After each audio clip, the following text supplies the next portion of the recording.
కూటమి పాలనకు 2 ఏళ్లు. విశాఖలో జరిగిన సిఐఏ సమ్మిట్ రాష్ట్రానికి కొత్త పెట్టుబడి ఇమేజ్ తీసుకొచ్చింది. 800 ఒప్పందాలతో 25 లక్షల ఉద్యోగాల కల్పనకు లైన్ క్లియర్ చేసింది. గతేడాది మన దేశానికి వచ్చిన విదేశీ పెట్టుబడుల్లో 25% ఆంధ్రప్రదేశ్కే వచ్చాయంటే పాలనలో దూకుడు ఏ రేంజ్ లో ఉందో అర్థం చేసుకోవచ్చు. గ్రీన్ ఎనర్జీ, డేటా సెంటర్లు, పారిశ్రామిక కారిడార్లు అభివృద్ధి సరికొత్త ఆశలు రేకెత్తిస్తున్నాయా? మరి ఎంఓయూలని గ్రౌండ్ అవుతున్నాయా? ప్రభుత్వ వైఖరితో పరిశ్రమ వర్గాలు ఖుషీగానే ఉన్నాయా? రాబోయే 3 ఏళ్లలో వచ్చే ఉద్యోగాలన్నీ విశాఖ ఐటీ హబ్ గా ఆవిర్భవిస్తుందా? సగటు ప్రజల ఆశలను కూటమి ప్రభుత్వం ఎలా నెరవేర్చబోతోంది?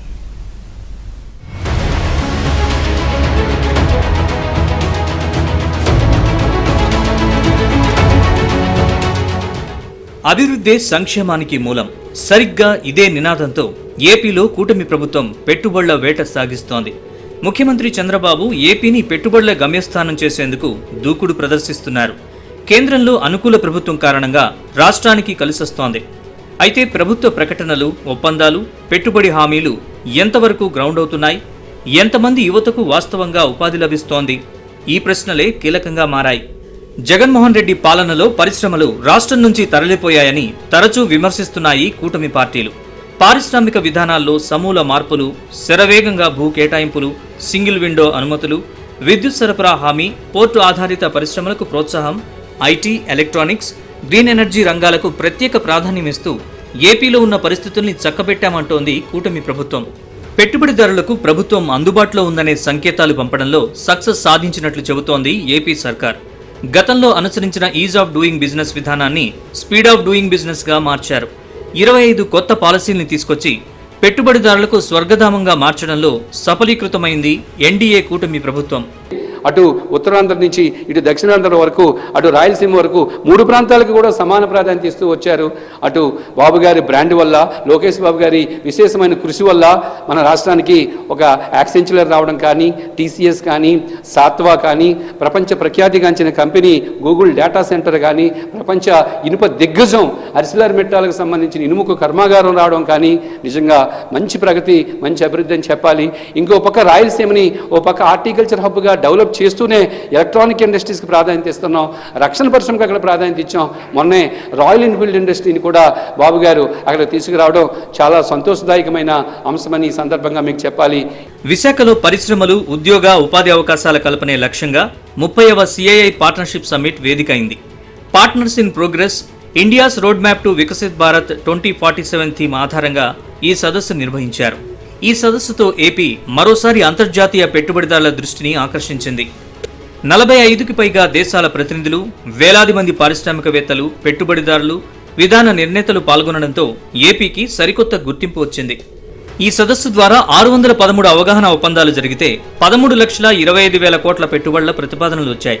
వీటి ద్వారా 16,31,000 ఉద్యోగాలు వస్తాయని అంచనా.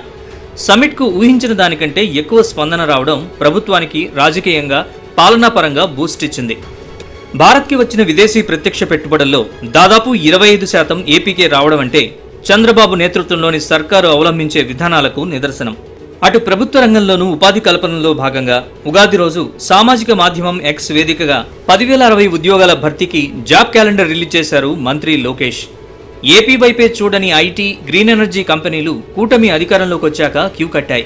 Google, TCS, Cognizant, Arcelor Mittal, ReNew energy, Royal Enfield వంటి అనేక సంస్థలు ఏపీలో పెట్టుబడుల వరద పారించి ఉపాధి అవకాశాల మెరుగుకు కృషి చేస్తున్నాయి. ఇవాళ కూటమి ప్రభుత్వం కాబట్టి డబుల్ ఇంజిన్ సర్కార్, కేంద్రం సహాయం చేయబట్టే చాలా వరకు మనకు ఇబ్బంది అన్నిటిని కూడా మనం తట్టుకొని నిలబడ్డాం. అలాగే ఆంధ్రప్రదేశ్కి డెవలప్మెంట్కి కేంద్ర ప్రభుత్వం ఇచ్చే సహకారం ఇవాళ సత్యసాయి ఇన్స్టిట్యూట్లో మన ఫైటర్ ఫ్లైట్స్కి సంబంధించిన ఒక ఇండస్ట్రీ, అలాగే గూగుల్ రావటానికి, విశాఖపట్నం గూగుల్ రావటానికి కేంద్ర ప్రభుత్వంలో కొన్ని చట్టాలను కూడా మార్చిన సందర్భం. కాబట్టి ఈ సహకారం అంటే కేంద్ర ప్రభుత్వంతో మనం ఎన్డీఏ కూటమిలో ఉండబట్టి చంద్రబాబు లాంటి ఒక సీనియర్ పొలిటీషియన్ ఉండటం అనేది బీజేపీ కూడా గుర్తించి ఈ రాష్ట్రం ఆర్థికంగా ఎంత ఇబ్బంది పడిందనేది బీజేపీ ప్రభుత్వం తెలుసు. సిఐఐ పార్ట్నర్షిప్ సమ్మిట్ వేదికగా solar, wind, green hydrogen, data centre రంగంలో 5,33,000 కోట్ల విలువైన ప్రాజెక్టులు వచ్చినట్లు ప్రకటించింది కూటమి ప్రభుత్వం. భవిష్యత్తు పారిశ్రామిక విప్లవం క్లీన్ ఎనర్జీ ఆధారంగానే సాగుతుందని, ఏపీని గ్రీన్ ఎనర్జీ హబ్గా తీర్చిదిద్దే దిశగా అడుగులేస్తోంది ఏపీ సర్కార్. ఇదే సమయంలో డేటా సెంటర్లు ఏఏ హబ్గా విశాఖను తీర్చిదిద్దుతామని వాగ్దానం చేసింది. విశాఖ భవిష్యత్ టెక్నాలజీ నగరంగా అభివృద్ధి చేయాలన్న సత్సంకల్పంతో ముందుకు దూసుకెళ్తోంది కూటమి సర్కార్. డేటా సెంటర్లు, ఫిన్టెక్, క్లౌడ్ కంప్యూటింగ్, కృత్రిమ మీద ఏఐ, డీప్ టెక్ రంగాల్లో పెట్టుబడులను ఆకర్షించేందుకు స్పెషల్ యాక్షన్ ప్లాన్ రూపొందించింది చంద్రబాబు ప్రభుత్వం. హైదరాబాద్, బెంగళూరు నగరాలకు ప్రత్యామ్నాయంగా విశాఖను నిలబెట్టాలన్న లక్ష్యం ఆకర్షణీయంగానే ఉన్నప్పటికీ ఆ స్థాయికి చేరాలంటే ఐటీ దిగ్గజాల నుంచి స్థిరమైన పెట్టుబడులు, ఉన్నత మౌలిక సదుపాయాలు, నైపుణ్యం కలిగిన మానవ వనరులు అవసరమని సూచిస్తున్నారు నిపుణులు. అయితే ఆ దిశగా స్కిల్ డెవలప్మెంట్ ఏపీలో ఉందా అనేదే అసలు ప్రశ్న. ఒకవేళ నైపుణ్యం కలిగిన యువత ఉన్నప్పటికీ ఇప్పుడు నిర్మాణాల్ని ప్రారంభించిన సంస్థలు అన్ని సదుపాయాలతో ఆఫీసులను ప్రారంభించేందుకు ఎన్నేళ్లు పడుతుందో అర్థం కాని పరిస్థితి. మరోవైపు యువత ఉద్యోగ ఉపాధి అవకాశాల కోసం ఇప్పటికీ చెన్నై, బెంగళూరు, హైదరాబాద్ బాట పడుతూనే ఉన్నారు. దీంతో ప్రభుత్వం ఎన్ని అంకెలు చెప్పినా వాస్తవ పరిస్థితుల్లో మార్పు రాకుంటే 20 లక్షల ఉద్యోగ ఉపాధి లక్ష్యం నెరవేరే అవకాశం లేదన్నది నిపుణుల మాట. ఈ 2 సంవత్సరాల్లో మేము అధికారంలోకి వచ్చిన తర్వాత ప్రభుత్వ రంగంలో, ప్రైవేట్ రంగంలో 2 రంగాల్లో కూడా ఉపాధి అవకాశాలు కల్పిస్తున్నాం. ఉదాహరణకి ప్రభుత్వ రంగాన్ని చూస్తే 16,347 టీచర్ పోస్టులు మెగా డిఎస్సి ద్వారా భర్తీ చేశాం. 6,100 కానిస్టేబుల్లు భర్తీ చేయడం జరిగింది. ప్రతి సంవత్సరం కూడా మేము జాబ్ క్యాలెండర్ ఇస్తామని చెప్పడమే కాకుండా మొన్న ఉగాది నాటికి 10,090 పోస్టులతో మేము జాబ్ క్యాలెండర్ ప్రకటించడం జరిగింది. మరోపక్క ప్రైవేట్ రంగాన్ని చూస్తే ఈ 24 నెలల్లో ఇప్పటికే సుమారు 23 లక్షల కోట్ల ఎంఓయూలు కుదుర్చుకోవడం జరిగింది. ఈ ఎంఓయూలన్నీ గ్రౌండ్ అయ్యి పరిశ్రమలు స్టార్ట్ అయిన తర్వాత 20 లక్షల పైచిలకు ఉపాధి అవకాశాలు కల్పించబడతాయి. అత్యాధునిక సాంకేతిక పరిజ్ఞానాన్ని అందిపుచ్చుకుంటూ quantum valley, space city, drone సిటీలకు శ్రీకారం చుడుతోంది ఏపీ ప్రభుత్వం. ఏ పరిశ్రమకైనా 23 రోజుల్లో అన్ని అనుమతులనిస్తూ ఈజ్ ఆఫ్ డూయింగ్ బిజినెస్ నుంచి స్పీడ్ ఆఫ్ డూయింగ్ బిజినెస్ గా పంధా మార్చుకుంది కూటమి ప్రభుత్వం. దీనికి నిదర్శనం విశాఖ పెట్టుబడుల సదస్సులో 13,60,000 కోట్ల పెట్టుబడులకు ఒప్పందాలు కుదిరితే వాటిలో 7,69,000 కోట్ల పెట్టుబడులు గ్రౌండింగ్ దశకు చేరుకున్నాయి. అమరావతిలో క్వాంటమ్ వ్యాలీ ఏర్పాటులో భాగంగా ఇప్పటికే క్వాంటమ్ టెస్ట్ బెడ్ ఏర్పాటు చేశారు. వ్యాలీ పనులు చురుగ్గా సాగుతున్నాయి. కూటమి ప్రభుత్వం కొత్తగా రూపొందించిన 25 పాలసీల్లో 16కు పైగా పాలసీలు పారిశ్రామిక రంగానికి చెందినవే కావడం విశేషం. ఇక ఉపాధి కల్పన మెరుగుపరిచేందుకు 19 విశ్వవిద్యాలయాల్లో 1,523 అధ్యాపక పోస్టుల భర్తీకి నోటిఫికేషన్ ఇచ్చారు. ఇక చెన్నై, బెంగళూరు ఇండస్ట్రియల్ కారిడార్, అమరావతి, అనంతపురం పారిశ్రామిక కారిడార్ వంటి ప్రాజెక్టులు రాష్ట్ర ఆర్థికాభివృద్ధికి కీలకమవుతాయని భావిస్తోంది ప్రభుత్వం. అయితే అవి అనుకున్నంత స్థాయి వేగం లేకపోవడం కొరతగా కనిపిస్తోంది. ఈ కారిడార్ల ద్వారా తయారీ పరిశ్రమలు, లాజిస్టిక్స్ హబ్స్, ఆటోమొబైల్ అనుబంధ యూనిట్లు, గిడ్డంగుల రంగాల్లో అవకాశాలు పెరిగే ఛాన్స్ ఉందని చెబుతున్నా ఆయా పరిశ్రమలు ఒప్పందాలకే పరిమితం అవుతున్నాయన్న వాదనలు వినిపిస్తున్నాయి. ప్రభుత్వం 25 పాలసీలు తీసుకొచ్చిన అధికార యంత్రాంగం అలసత్వంతో పాటు స్థానిక ప్రజాప్రతినిధులు పెట్టుబడులను గ్రౌండ్ కానివ్వకుండా మోకాలడ్డుతున్నారనే ఆరోపణలు ఉన్నాయి. చివరకు సీఎంఓ స్థాయిలో కలుగజేసుకుంటే తప్ప అక్కడ పనులు సాగే పరిస్థితి లేదు. ఇవి పరిశ్రమల స్థాపనకు అవరోధాలుగా కనిపిస్తున్నాయి. ఇక ఏపీకి ఉన్న సుదూర తీర ప్రాంతాన్ని అనుకూల వనరుగా మార్చేందుకు సర్వశక్తులు ఒడ్డుతోంది కూటమి సర్కార్. కృష్ణపట్నం, గంగవరం, కాకినాడ, విశాఖ కేంద్రంగా చేసుకుని ఎగుమతి ఆధారిత పరిశ్రమలను ఆకర్షించేందుకు ప్రయత్నిస్తోంది కూటమి సర్కార్. పోర్టు కనెక్టివిటీ, రోడ్లు, రైల్వే అనుసంధానం మెరుగుపడితే రాష్ట్రంలో లాజిస్టిక్స్ రంగం కూడా ఊపందుకుంటుందని, దీంతో అసంఘటిత రంగం కూడా వృద్ధి చెందే అవకాశం ఉందంటున్నారు.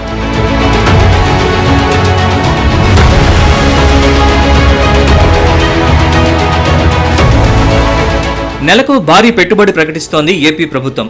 వాటి ఫలితాలు రావడానికి కొన్నేళ్ల సమయం పడుతుంది. మరి వీటి వల్ల ఏం ఉపయోగం అనే భావన ప్రస్తుత నిరుద్యోగుల్లో వ్యక్తమవుతోంది.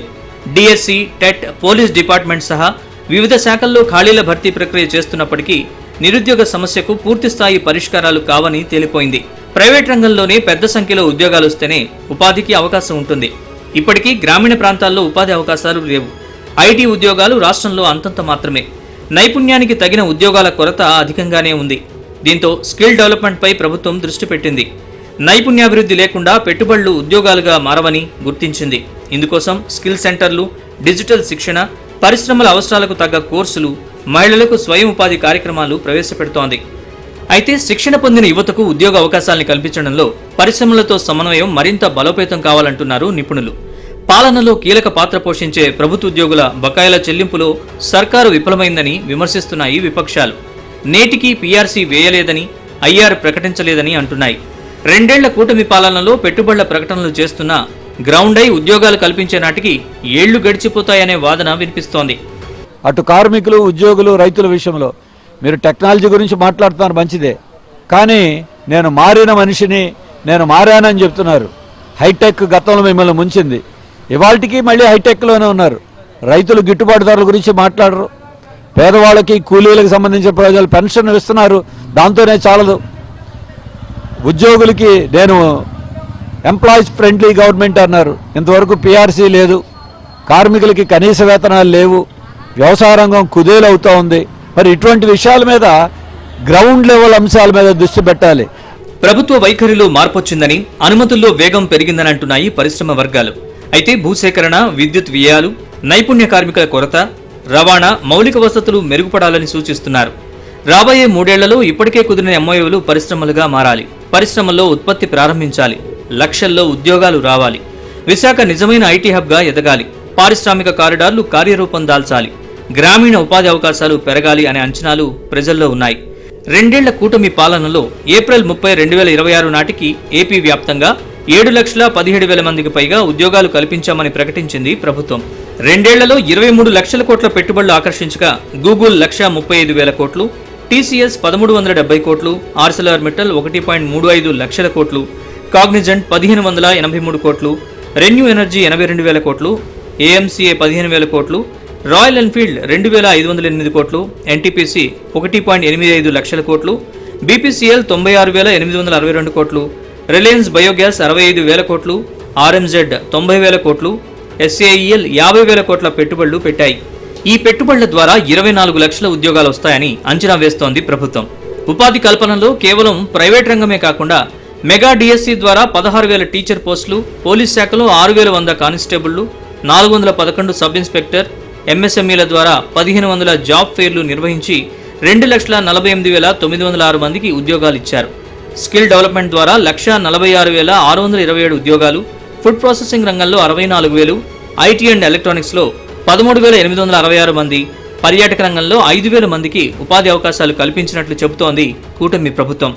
ఏపీలో కూటమి సర్కారుకు 2 ఏళ్లు నిండాయి. పెట్టుబడుల ఆకర్షణ, పరిశ్రమల పునరుద్ధరణ, మౌలిక వసతుల అభివృద్ధి, ఈ దిశగా అడుగులు ఇప్పుడిప్పుడే పడుతున్నాయి. విశాఖ సిఐఏ సమిట్ రాష్ట్రానికి కొత్త పెట్టుబడి ఇమేజ్ ని తీసుకొచ్చింది. గ్రీన్ ఎనర్జీ, డేటా సెంటర్లు, పారిశ్రామిక కారిడార్లు, అమరావతి అభివృద్ధి వంటి అంశాలు ఆశలు రేకెత్తిస్తున్నాయి. అయితే ప్రభుత్వ విజయాన్ని నిర్ణయించేది ఒప్పందాల సంఖ్య కాదు, అవి సృష్టించే ఉద్యోగాలే. పెట్టుబడులు భూమిపైన గ్రౌండ్ అయినప్పుడే, యువతకు స్థిరమైన ఉపాధి లభిస్తేనే అభివృద్ధి ఫలాలు ప్రజల జీవితాల్లో కనిపిస్తాయి. ఉద్యోగ, ఉపాధి కల్పనలో ప్రజల ఆశల్ని నెరవేర్చడం ప్రభుత్వం ముందున్న అతిపెద్ద సవాలు నిజమైన ఉపాధి కల్పనే.